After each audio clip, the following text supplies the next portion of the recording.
exposure.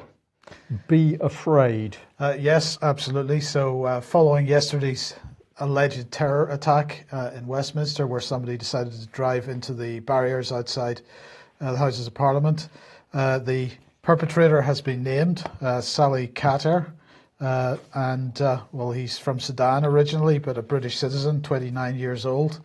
But it gets a bit strange, Brian, because he hit some people on bicycles. A couple of people, I think 3 people injured in total at the end of the day. And this piece of CCTV, well, this is a still from the CCTV footage that was released. But several people noticed that, in fact, there was a white van seemed to be following him. This is despite the fact that the police said that they didn't know, had no previous knowledge of him. He wasn't on any terror watch list or anything like this.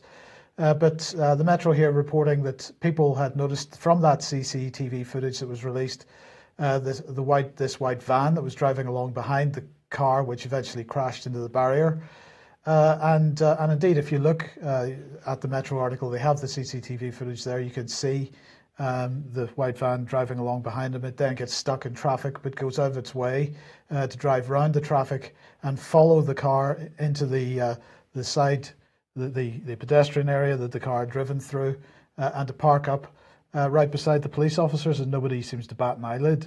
So it all gets very, very strange. And the police saying they're not interested in the van at all. Absolutely, absolutely. But what they are interested in is this, because Sir Mark Rowley was speaking on Radio 4 Today programme this morning. He's former head of counter-terrorism.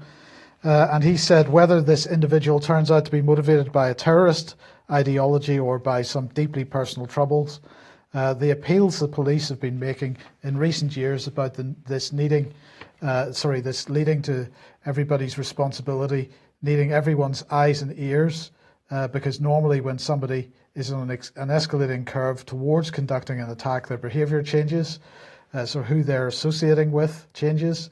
And the police are constantly saying that this has to be a shared responsibility to try to intervene in a preventative way, because collectively, and I believe this myself, we can prevent attacks when members of the public spot things and public authorities and the public work together to draw people back who are being radicalised maybe by somebody in the community or somebody online. So basically what we've got to do here, Brian, is to make sure that we're spying on each other, because everybody out there is an enemy combatant.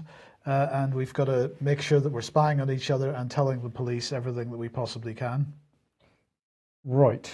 Yes. Okay. And I'll just remind people, of course, that a few months ago we were being told down here in Devon by Devon and Cornwall Police that we should expect terrorist attacks on remote holiday venues like campsites and caravan parks. We should be very frightened of that. But we've been watching those caravan parks, and now they've done a car attack in London. Well, I haven't needed to phone the police about anything that's happened in a caravan park just yet, but we'll keep our eyes open, don't worry. But in the meantime, David Scott has been keeping his eyes open. Welcome to the programme, David, because here is a tweet highlighting the fact that if you look at the comments on Twitter from Jeremy Corbyn, Theresa May and Nicola Sturgeon, David, the wording is strikingly identical, really. It's not even similar. No, it's like one person simply repeated. My thoughts are with those, not thoughts and prayers. We're not allowed to have that anymore. We don't do that in the public domain because it's a secular theology that we're trying to push, theocracy that we're trying to push. And yes, they're all identical. So I was wondering whether if we have just one single, maybe computerized bot, we could actually sack them all and make a saving to the Treasury. Well, we do have a solution, David, but viewers and listeners will not be aware of that until the end of today's news. Okay, let's come on to slightly more serious stuff now, David, because obviously this motorway bridge has collapsed in Italy. We've got BBC News here. I think you thought this was a